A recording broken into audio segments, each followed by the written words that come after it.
Assalamualaikum warahmatullahi wabarakatuh. Salam sejahtera untuk kita semua.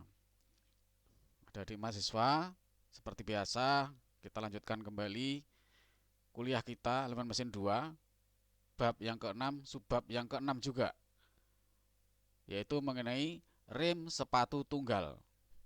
Nah, rem ini terdiri dari sebuah blok atau sepatu yang ditekan berlawanan dengan rem dari sebuah tromol roda rem yang berputar.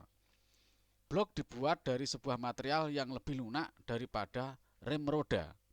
Tipe ini biasa digunakan pada rel kereta api dan mobil listrik karena kecepatannya rendah.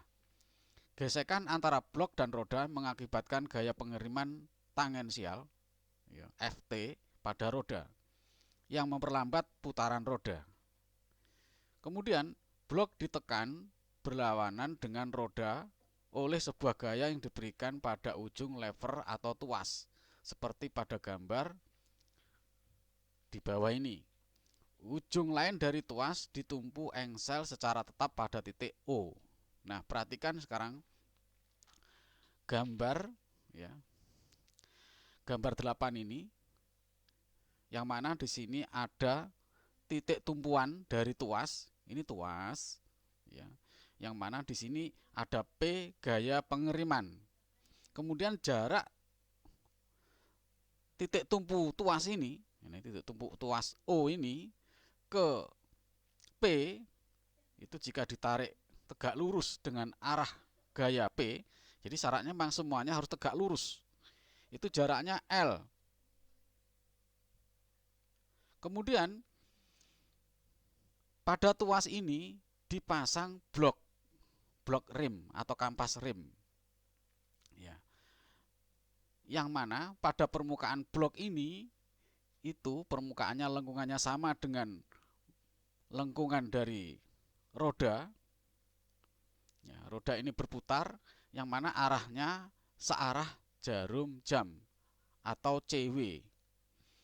Kemudian ketika diberikan gaya sehingga ada penekanan blok rem ini ke permukaan roda, nah, akan memberikan gaya tangensial FT atau gaya gesek. Ya, di sini. Nah, jika arah putaran itu CW, maka arah gaya mengikuti arah dari putaran atau arah dari kecepatan roda ini. Kemudian gaya normal pada permukaan roda itu Rn arahnya namanya Rn, reaksi normal itu selalu tegak lurus dengan sumbu, tegak lurus dengan permukaan ya. Tegak lurus dengan permukaan kontak, juga tegak lurus dengan sumbu ya. Kemudian nah, roda ini punya jari-jari R. Kemudian permukaan kontak di sini sudutnya 2 theta ya. Karena sudut kontak ini juga mempengaruhi nanti. Mempengaruhi apa? Ya mempengaruhi luas permukaan kontak. Nah, kemudian pada sisi kanan atau gambar B di sini ya, dimensinya semua sama X, L. Nah, pada kasus ini arah daripada gaya tangensial itu segaris. Jika ditarik lurus, garis kerjanya ini jika diteruskan maka akan bertemu pada titik tumpu O. Demikian juga yang sebelah kanan ini, dia jika garis kerja ini diteruskan maka dia akan ketemu dengan titik tumpu atau segaris.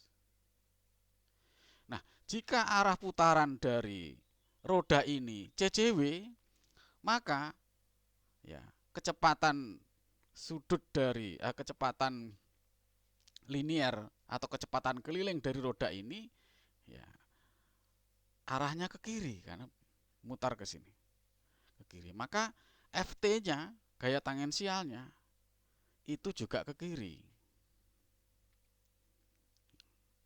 Gaya tangensial itu selalu searah dengan arah putaran. Nah,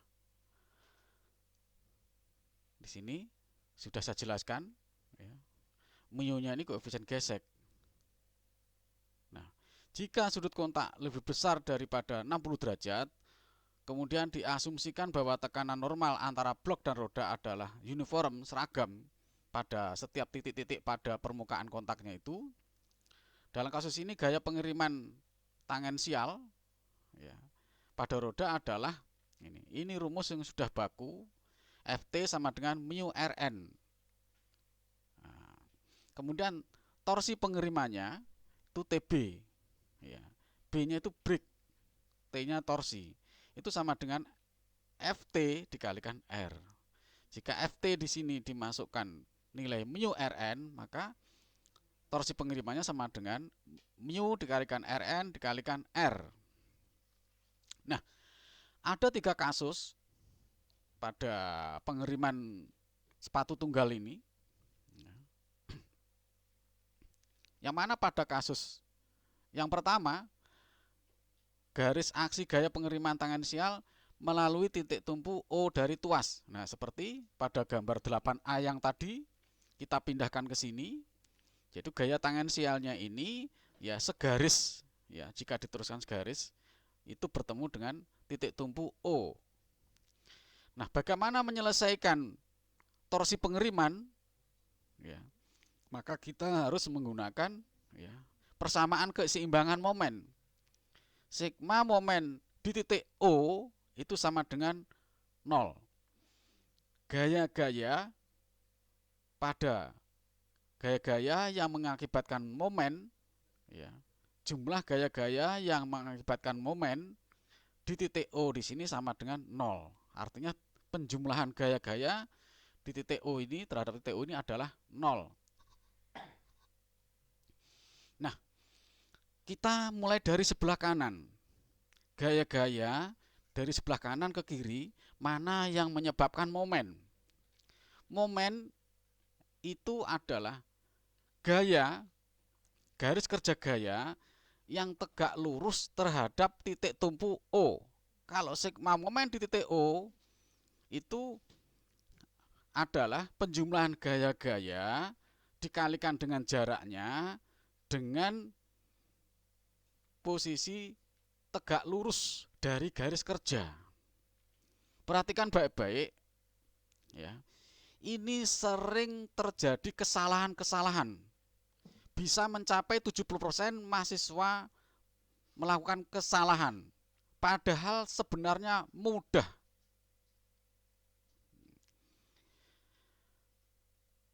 Gaya-gaya mana saja yang menimbulkan momen terhadap titik O?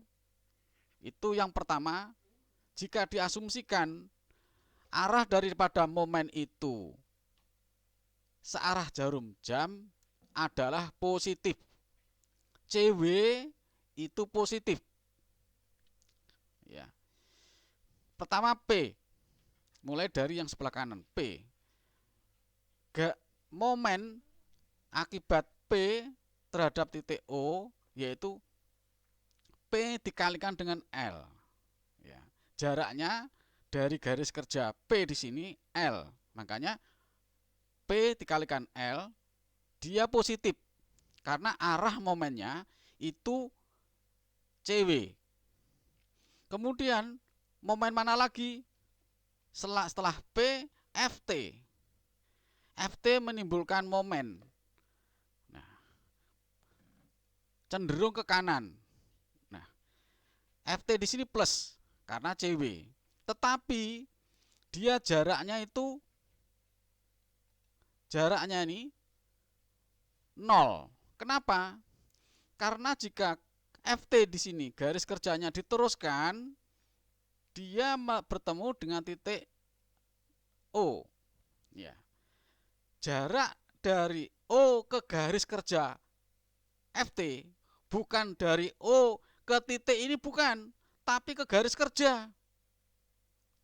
Momen akibat P, gaya P itu tegak lurusnya dari P di sini tegak lurus ke titik O di sini. Nah, ke sana. Kalau Ft itu tegak lurusnya, ini datar ke sana tegak lurus karena dia bertemu di titik O di sini. Jika diteruskan, maka jaraknya itu 0, bukan jaraknya X. Ini sering terjadi kesalahan, mahasiswa sering salah di sini. Ya. Mahasiswa sering salah tuh di sini. Dan itu bisa mencapai 70% mahasiswa salah. Ketika pulang selesai mengerjakan itu merasa seolah-olah itu benar, padahal salah. Ini yang sering terjadi.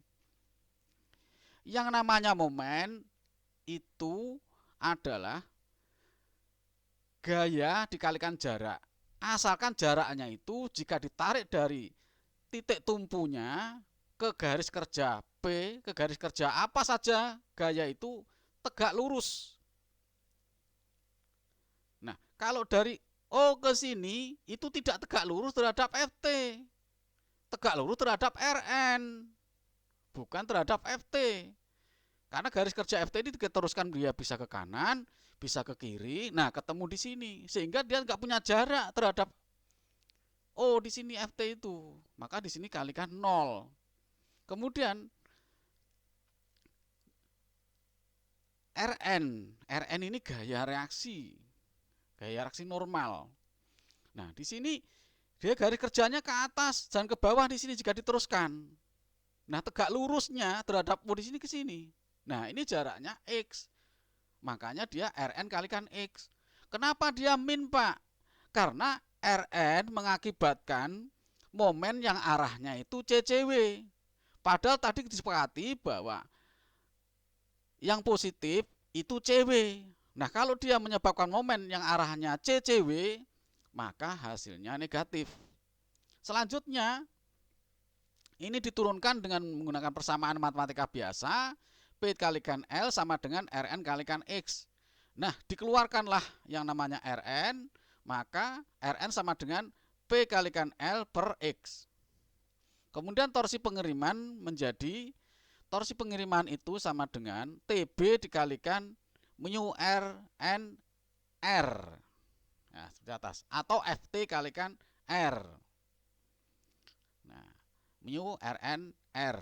Nah, RN-nya sendiri dalam kasus ini sama dengan PL per X. Dimasukkan ke sini. PL per X. Kemudian kalikan R. Sehingga untuk kasus ini torsi pengiriman menjadi mu PL R dibagi dengan X. Nah, bagaimana jika untuk kasus yang berikutnya, ya, itu arah daripada rodanya itu CCW. Kalau yang ini CW, sekarang yang ini CCW. Garis aksi daripada gaya tangensial, ya, kalau CCW, ya, maka dia arahnya ke kiri. Kalau yang ini arahnya ke kanan. Karena arah gaya tangensial itu searah dengan arah putaran. Kalau putarannya itu CCW, ya, maka kecepatan linearnya itu di sini ke kiri. Nah, FT-nya ke kiri. Sehingga persamaan TB-nya, ya, untuk kasus yang pertama, yang mana garis aksi tangensial, gaya kerja, gaya aksi tangensialnya itu segaris dengan titik tumpu, pokoknya yang penting segaris dengan titik tumpu, maka kasusnya nilai torsi pengiriman adalah sama. Jadi untuk kasus yang pertama, baik itu putaran rodanya CW atau putaran rodanya CCW, maka torsi pengirimannya adalah sama. Di sini torsi pengirimannya adalah sama, nilainya sama. Perhatikan, TB sama dengan mu PL R bagi per X, sama. Kemudian kasus yang kedua. Nah, kasus yang kedua ini tidak sama dia. Baik itu putarannya CW maupun CCW, dia tidak sama. Di sini untuk kasus yang kedua, tidak saya baca di sini langsung saja. Yang mana gaya tangensial dari roda di sini itu posisinya di bawah daripada titik tumpu. punya jarak A. Jadi garis kerja tangensial di sini jika diteruskan ke kanan atau ke kiri, dia jarak tegak lurusnya terhadap titik tumpu itu adalah A. Maka untuk kasus ini cara menyelesaikannya dengan menggunakan persamaan keseimbangan momen. Kita mulai dari kanan. Disepakati bahwa arah momen yang CW atau searah jarum jam adalah positif. P di sini dikalikan L, tegak lurusnya itu adalah L, positif karena CW, arah momennya CW. Kemudian FT, nah ini FT dia arahnya ke kanan. Nanti dalam soal UAS itu kalau saya berikan, maka FT-nya ini tidak saya beritahu. Yang saya beritahu hanyalah arah putaran roda. Nah, arah FT itu searah dengan putaran roda. Ketika sampai di sini dia ke kanan, maka FT ke kanan. Dan ini mahasiswa sekitar 50% sering melakukan kesalahan untuk menentukan FT. Kemudian berikutnya FT di sini. FT yang menimbulkan momen terhadap titik O itu tegak lurusnya jaraknya A. Maka di sini FT dikalikan A. Kenapa dia negatif? Karena dari titik tumpu di sini menimbulkan momen akibat FT itu arahnya CCW. Saya ulang lagi, momennya arahnya CCW. Jadi seolah-olah titik tumpu ini ya ditarik, diputar oleh gaya FT, itu arahnya itu ke kiri. Coba nih lihat, dia ke kanan, FT-nya ke kanan. Terhadap O di sini dia menyebabkan momennya itu CCW, sehingga min di sini.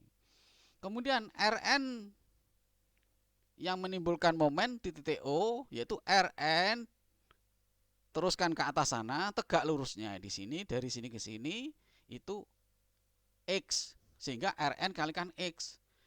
Dia positif atau negatif?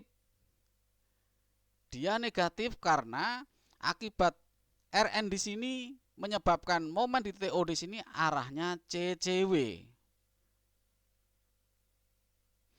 Nah, diturunkan menggunakan persamaan matematika. Ya. Di sini PL-nya dipindahkan ke kanan menjadi min PL. Karena di sini semuanya min dikalikan min semua, maka akan menjadi positif semua. FT kalikan A plus Rn dikalikan X sama dengan PL atau yang ini. Nah, akhirnya ketemu di sini Rn sama dengan P kalikan L per X plus mu A. Jadi mahasiswa harusnya tidak punya masalah di dalam menguraikan persamaan matematika ini. Konsep momennya itu selalu garis, ya, gaya dikalikan jarak yang tegak lurus dari garis kerja ke titik tumpu. Kemudian negatif dan positifnya tergantung dari arah kesepakatan. Kalau disepakati CW atau searah jarum jam itu adalah positif, maka jika gaya yang menimbulkan momen terhadap titik tumpu itu berlawanan dengan arah jarum jam, maka dia negatif. Kemudian ya, torsi pengirimannya karena Rn ketemu di sini nilainya ini, maka torsi pengirimannya ya sama dengan mu Rn R, Rn-nya di sini yang ini dipindahkan ke sini, disubstitusikan ke Rn di sini nilainya ini. Nah, ini berbeda dengan kasus yang pertama nilainya. Selanjutnya, jika roda ya, itu kasus kedua ini rodanya berputar CCW, nanti nilainya berbeda lagi. Gaya tangensial tetap di bawah titik tumpu. Ya, jika diteruskan di titik tumpu, kemudian putarannya dia CCW. Kalau putaran CCW, maka gaya tangensial di sini ke kiri. Gitu ya. Nah, bagaimana mencari nilai torsi pengiriman, mencari nilai Rn? Nah, harus menggunakan persamaan keseimbangan momen. Sigma M O sama dengan 0. Nah, yang pertama disepakati arah momen yang positif itu CW atau searah jarum jam. Nah, P di sini tetap positif karena selalu memutar ya ke kanan. Ya. Sehingga P dikalikan dengan L itu positif. Nah, begini arah momennya. Kemudian FT. Nah, FT di sini jika diteruskan garis kerjanya terus dia ke kiri. Nah, rupanya FT di sini menyebabkan momen ya karena dia terhadap O di sini dia ke kiri, sini maka menimbulkan momen yang putarannya ke sini. Nah, jika teruskan begini nah pelan-pelan saya. Nah, gini. Kursor yang saya gerakkan ini itu kan searah dengan jarum jam atau CW. Nah, karena disepakati CW itu positif, maka FT di sini dikalikan dengan A, momennya positif. Nah, di sini. Selanjutnya RN. RN ini arahnya ke atas, tegak lurusnya itu dari O ke RN ke atas ini itu X. Nah, Rn dikalikan X menyebabkan dia berputar kemana?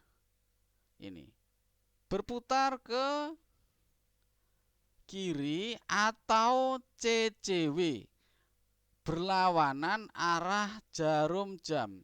Perhatikan baik-baik kursor saya ini ya.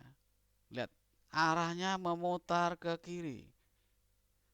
CCW. Kalau CCW berarti negatif. Min Rn dikalikan X sama dengan 0. Nah, ini diurai terus ke bawah ya dengan menggunakan persamaan matematika. Ya, ketemu Rn sama dengan PL per X min mu A. Nah, ini Rn ini dipindah ke dalam persamaan torsi, dimasukkan Rn di sini. Jadi torsi ini tidak pernah berubah ya. Torsi pengirimannya tidak pernah berubah, rumusnya selalu mu dikalikan Rn dikalikan R atau Ft dikalikan R. Itu ya. Itu rumus yang sudah baku. Ini dipindahkan ke sini. Rn-nya diganti dengan ini. Dimasukkan ke persamaan ini, ketemulah seperti ini. Nah, ya berbeda. Ini min, yang ini plus. Nah, berbeda kan. Selanjutnya kasus yang ketiga. Kasus yang ketiga seperti ini. Garis gaya tangensial, garis kerjanya itu di atas titik tumpuan O.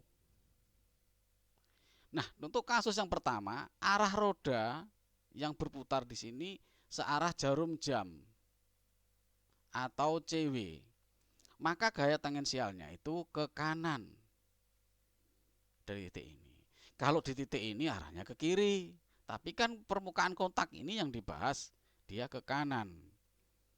Rn itu selalu ke atas dia, ke permukaan kontak di sini. Ya, kalau permukaan kontak yang di sebelah sini ya arahnya lain lagi. Tidak. Nah, ini kan permukaan kontaknya ke atas. Kita ambil titik ini. Ini untuk mempermudah saja. Boleh diambil di titik ini boleh, tapi mahasiswa sudah pusing kepalanya. Karena arahnya tangensial itu ke sana. Rn-nya ke sana. Nanti hasilnya sama saja. Ft di titik-titik di sini sama saja. Di sini kan supaya mudah ditentukan titiknya di sini itu. Karena semuanya tegak lurusnya gampang, jaraknya gampang.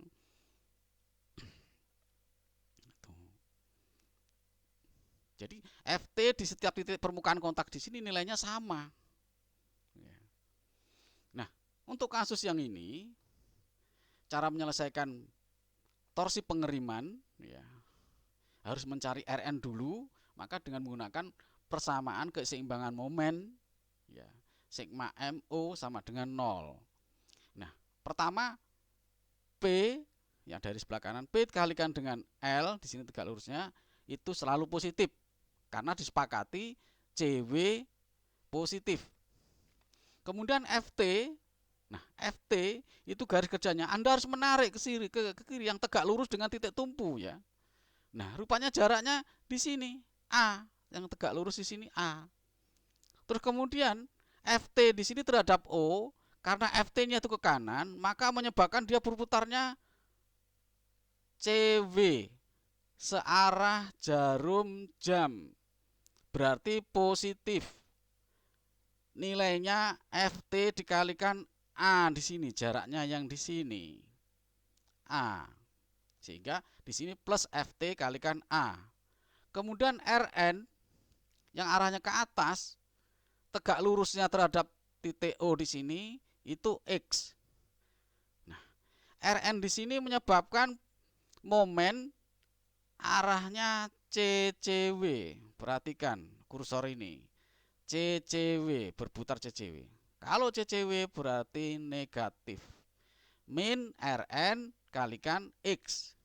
Min Rn kalikan X sama dengan 0. Diurai menggunakan persamaan matematika, ketemulah Rn sama dengan PL per X min mu A. Sehingga torsi pengirimannya di sini Rn-nya diganti dengan bilangan ini, ketemulah ini. Untuk kasus berikutnya,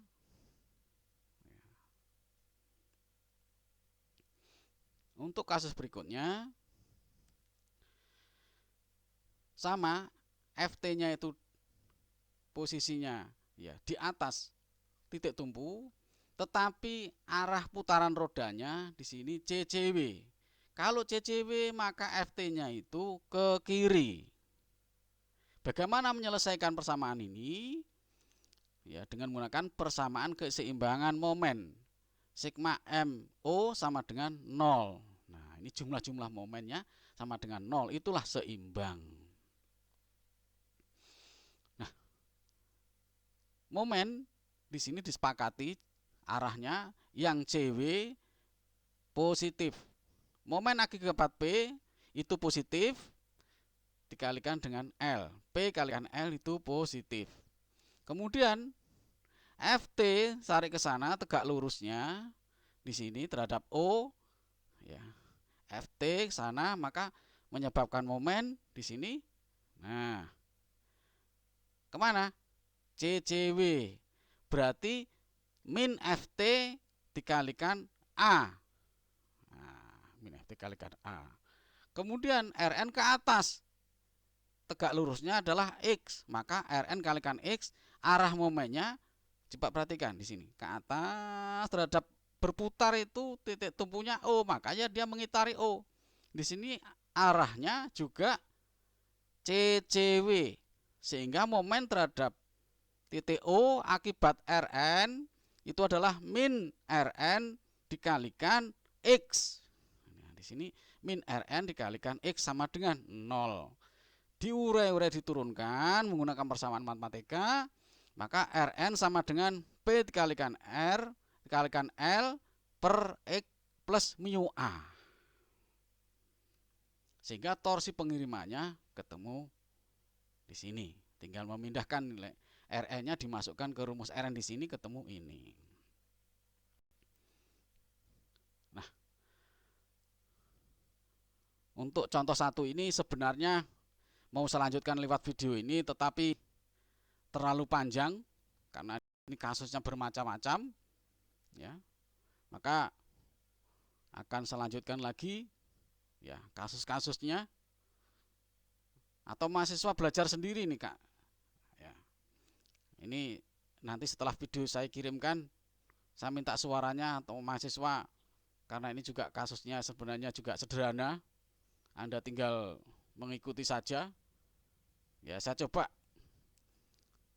untuk tidak saya videokan, tapi kalau ada mahasiswa yang bertanya nanti saya videokan kembali. Sampai di sini bab yang ke-6 ini ya. Kemudian untuk ini rem sepatu atau blok ganda. Jadi kalau tadi itu tunggal hanya sebelah kiri saja, sekarang ganda, kampas atau blok atau sepatu remnya itu ada dua sisi, namanya ganda. Rodanya di bagian tengah. Nah, di sini pengirimannya ada dua sisi, namanya ganda. Nah, itu bisa dipelajari ganda. Ini mahasiswa saya kasih soal untuk sepatu tunggal saja, banyak yang kebingungan. Kalau saya bikin ganda malah tambah tidak karu-karuan ini. Kemudian untuk rem internal pengiriman bagian dalam. Nah, di sini pakai cam di sini. Di sini tumpuan ada O1, O2. Di sini pemegang ya sepatu tapi pemegangnya. Nah, kampas remnya itu yang bersilang-silangan ini, yang diarsir ini kampas remnya. Artinya dia dipotong.